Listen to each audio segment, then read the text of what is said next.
اعوذ باللہ من الشیطان الرجیم بسم اللہ الرحمن الرحیم الحمد للہ رب العالمین الصلاة والسلام علی رسول اللہ وعلی آلہ آل اللہ اما بعد فقد قال اللہ سبحانہ تعالی فی محکم کتابہ الکریم بسم اللہ الرحمن الرحیم وَأَنكِحُوا الْأَيَامَ مِنْكُمْ وَالصَّالِحِينَ مِنْ عِبَادِكُمْ وَإِمَائِكُمْ إِنْ يَكُونُوا فُقَرَاءَ يُغْنِهِمُ اللَّهُ مِنْ فَضْلِهِ وَاللَّهُ وَاسِعٌ عَلِيمٌ۔ سب سے پہلے میں دلہا بھائیوں کی اور ان کے خانوادہ کی خدمت میں ان کی نئی زندگی کے آغاز پر تہ دل سے مبارکباد عرض کرتا ہوں۔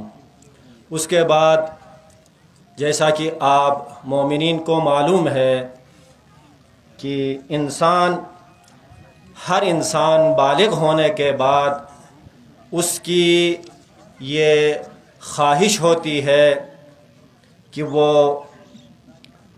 اپنی زندگی کے سفر میں ایک ایسا ہم سفر اور رازدان ہو جو ان کی خلوت جلوت میں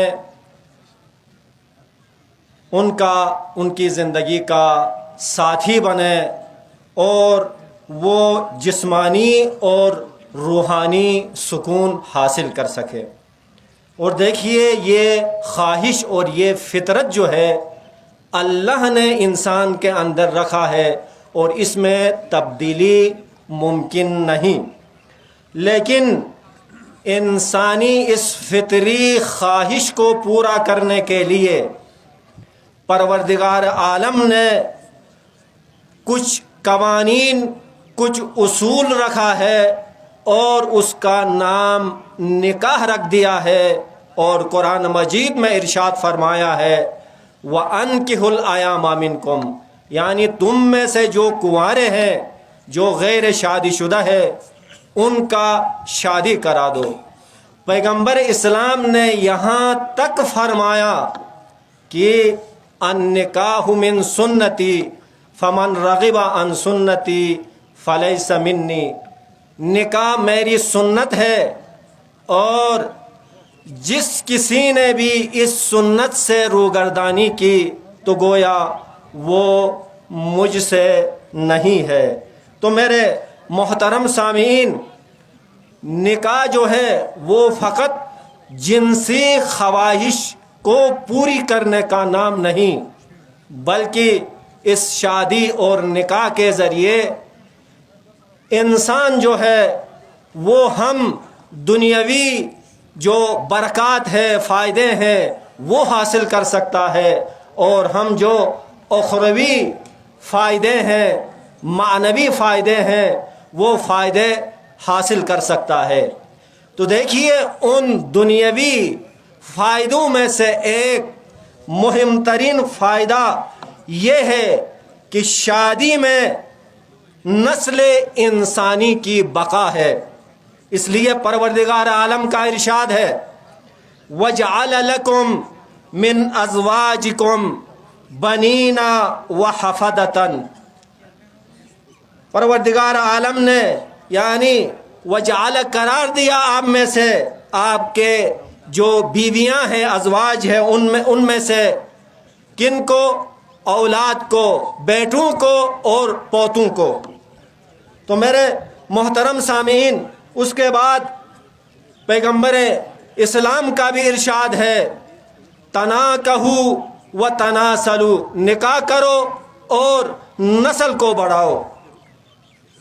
میں شارٹ خلاصتاً آگے بڑھ رہا ہوں۔ اس کے بعد دوسری جو مہم فائدہ ہے وہ شادی کا وہ یہ ہے کہ اکثر انسان یہ سمجھتے ہیں کہ شادی سے انسان تنگ دست ہو جاتا ہے۔ نہیں، ایسا نہیں ہے۔ پروردگار عالم اور اسلامی روح سے جو بھی شادی کرتا ہے بلکہ اس کی تنگ دستی اور فقر جو ہے وہ دور ہو جاتی ہے۔ اس لیے پروردگار عالم ارشاد فرماتا ہے इन यकूनु फुक़रा युग़निहिमुल्लाहु मिन फ़ज़्लि, यानी अगर आप शादी करो, अगर आप फ़कीर हैं तो खुदावंद तबारक व तआला अपने फजल व करम से तुम्हें गनी कर देगा। तो मेरे मोहतरम सामीन, आप बाकायदा तौर पर अपनी आंखों से मुशाहिदा कर रहे हैं कि जब से ये दुल्हन ने अपनी अनकिहू पर अमल किया, शादी किया, तो परवरदिगार आलम ने भी अपने वादे पर अमल करते हुए एक ऐसी जगह से इन 50 जोड़ों के लिए शादी का, उनके जो ज़िंदगी के वसाइल अव्वलिया है, उनका एक ऐसी जगह से बंदोबस्त किया जहां हम गुमान भी नहीं कर सकते थे। तो वहां से परवरदिगार ने उनके लिए सामान मुहैया कर दिया। तो मेरे मोहतरम सामीन, उसके बाद जो मानवी शादी के बरकत है उनमें से एक ये है कि इंसान का दीन शादी करने से महफूज हो जाता है। इमाम अली अलैहिस्सलातु वस्सलाम का इरशाद है, मन तज़व्वजा फ़क़त अहरज़ा निस्फ़ा दीनिही, जिस किसी ने भी शादी की तो समझ लो उसने अपना आधा दीन को जो है वो क्या किया, बचा लिया, महफूज कर लिया, और जो बाकी आधा दीन है उसके बारे में अल्लाह से खौफ खाए, अल्लाह का तकवा इख्तियार करे। और उसके बाद दूसरा हत्ता यानी दूसरा जो फ़ायदा है मानवी, वो ये है कि अगर कोई शादीशुदा जो है, जो शादी करता है, तो उसका जो इबादतों का सवाब है वो बिल्कुल दुगना हो जाता है। परवरदिगार आलम अजर सवाब जो है उसको दुगना दे देता है। जैसा कि आपको मालूम है, हदीस में भी है कि अगर कोई शादीशुदा 2 रकात पढ़ता है तो उस गैर शादीशुदा के 70 रकातों से उनके ये 2 रकात जो है वो इस्लामी लिहाज से अफजल है। और साथ साथ पैगंबर अकरम ने यहाँ तक फरमाया कि शादीशुदा की जो नींद है वो गैर शादीशुदा के रोज़ों और शब जिंदादारी से जो है वो अफजल है। और उसके साथ साथ जो कोई कुंवारे हैं, जो गैर शादीशुदा है, उनके लिए जो शादी का बंदोबस्त करते हैं उनका भी अजर परवरदिगार आलम ने आखिरत में रखा है। देखिए, यानी 3 यानी गिरोह ऐसे होंगे जो अल्लाह के रहमत के साये तले होंगे क़यामत के दिन। उस वक़्त कोई साया नहीं होगा। उस मौके पर, उस मुश्किल घड़ी में वो 3 गिरोह अल्लाह के रहमत के जो साया है, अर्श के साया है, उसके तले वो होंगे। उनमें से एक जो है वो कौन है? रजुलुन ज़व्वजा अखाहुल मुस्लिम।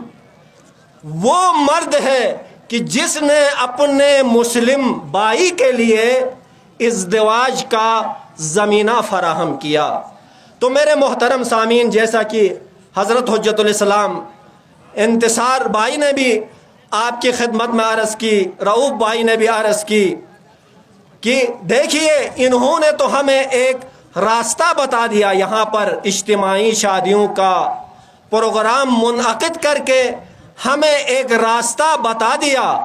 अब हम मुखय्यर हज़रात से अपील करते हैं कि वो आइए इस कार खैर में आगे बढ़े, ताउन करे, ताकि कम से कम इस पारचिनार से जो है वो साल में 1 दफ़ा या 2 दफ़ा कम से कम 100 या 200 शादियों का जो है वो क्या करे, इज्तिमाई शादियों का बंदोबस्त करे।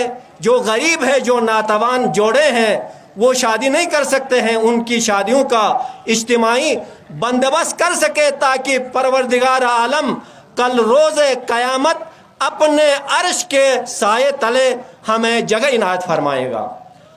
तो आखिर में मैं शुक्रिया अदा करूँगा हज़रत हुज्जतुल इस्लाम अल्लामा इफ्तिखार नक़वी और उसका फ़र्जंद अर्जुमन سید انتصار نقوی کا اور اس کی پوری ٹیم کا اور امام خمینی ٹرسٹ کے جو تمام مسئولین ہیں ان کا کہ جنہوں نے یہاں پر اجتماعی شادیوں کا بندوبست کیا، اور اس کے ساتھ ساتھ انجمن حسینیہ تحریک حسین